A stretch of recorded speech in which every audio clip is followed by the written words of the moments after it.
Friends, now we will start our new chapter, that is capital structure. अब students concept and meaning क्या है capital structure का समझिए.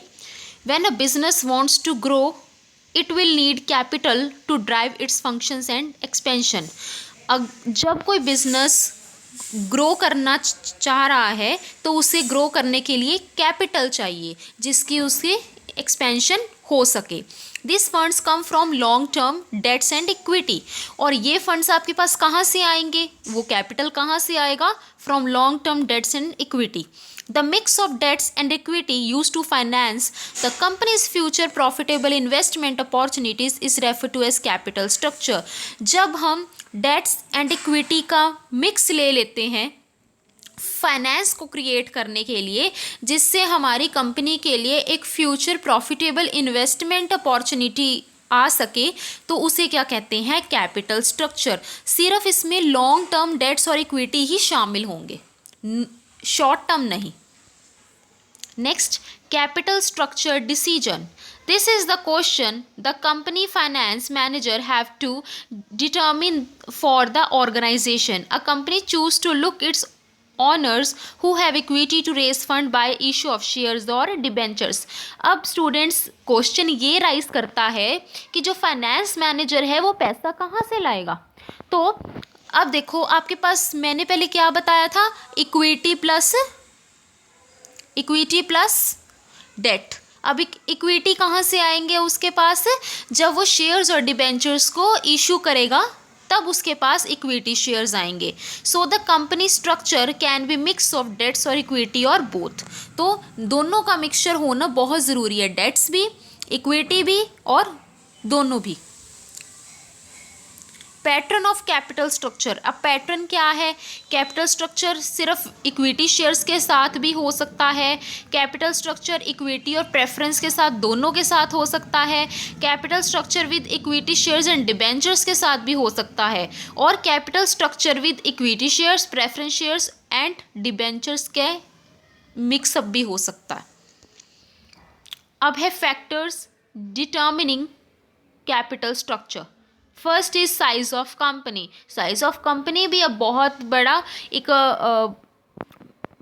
एक फैक्टर है, मैटर करता है ये. स्मॉल कंपनीज में have rely on founders money but big organisations have to borrow और issue shares.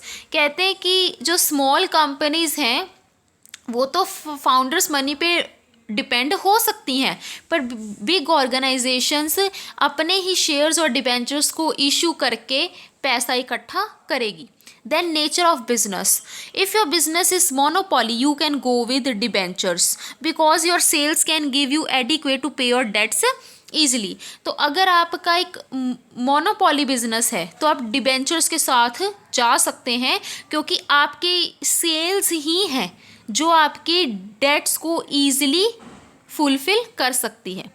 Then a regularity of earnings. A firm with large and stable income can incur with more.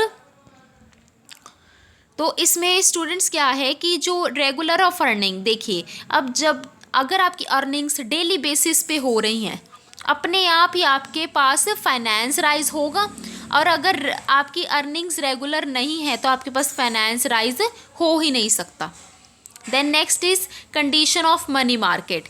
Capital market is always changing so you don't have to issue share during bear market, you do it when a bull run. ठीक है, तो आप जब इसमें दो market होती हैं, money market और कैपिटल मार्केट, तो कैपिटल मार्केट हमेशा से चेंज होती रहती है. ये जब स्टेबल हो जाए उसके बाद ही आप कैपिटल मार्केट से आप मनी रेज कर सकते हैं. Then government policies. A change in lending policy में increase your cost of capital. Then debt equity ratio. तो हमने क्या कहा है कि डेट और इक्विटी में क्या होना चाहिए, एक इक्वल बैलेंस मेंटेन होना चाहिए, तो तभी हम कैपिटल स्ट्रक्चर का फॉर्मूला निभा पाएंगे कंपनी में. देन 4 मेजर थ्योरीज हैं कैपिटल स्ट्रक्चर की. First is net income approach, then net operating income approach, Modigliani Miller approach and traditional theory approach. Thanks for watching this video.